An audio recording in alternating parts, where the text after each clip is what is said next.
On their way, they would shout praises of their fathers and forefathers' bravery. This enabled them to gain more courage to face the enemies.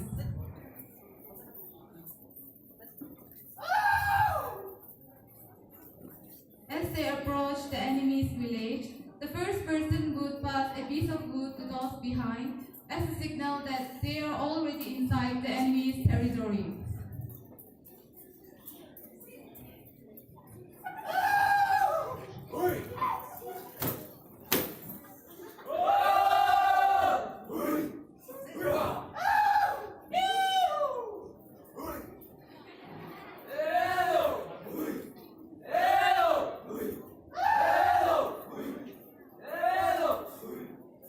After the men returned, the enemy's head was hanged in the village command place, and the whole village celebrated the victory with pork and grilled rice.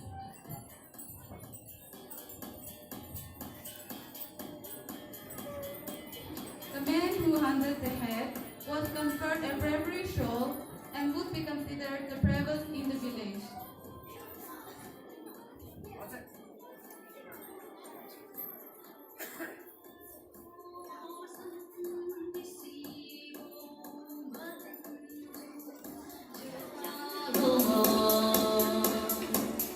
Apart from their hunting, the Nagas have many other traditions and cultural practices.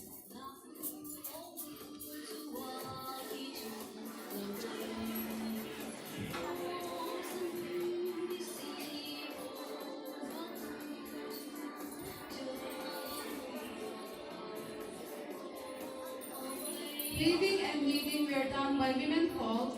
They weave shawls, mechalas, bags, etc.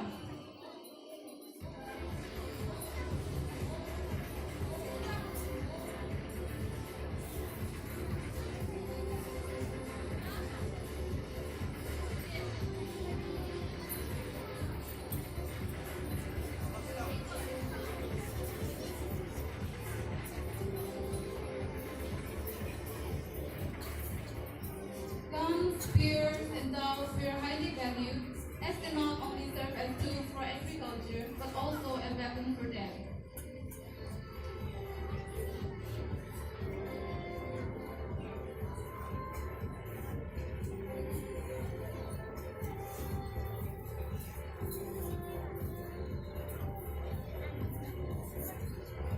Fire was made out of dry stalk and leaves. It was believed that in times when there is need for rain, the smoke produced out of the burning stalk is the goal for rain. Fire was also used to burn the enemy's villages.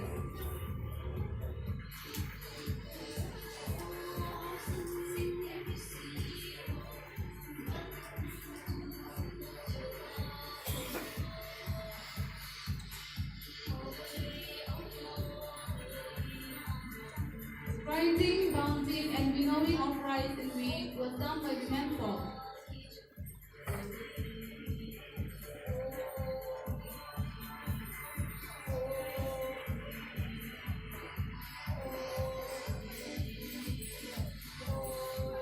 Women also engaged themselves in making jewelry and other accessories which were worn by them during festivals and other important occasions.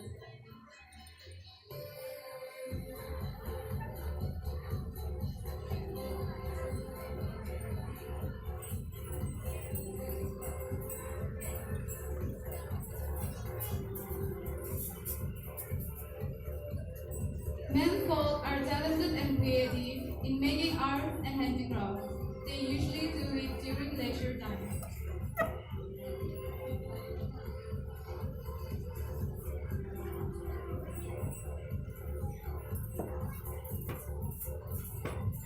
Festivals are an important part of their life. It marks the time of harvest and sowing season. The native musical instruments and games add more fun to their festivals.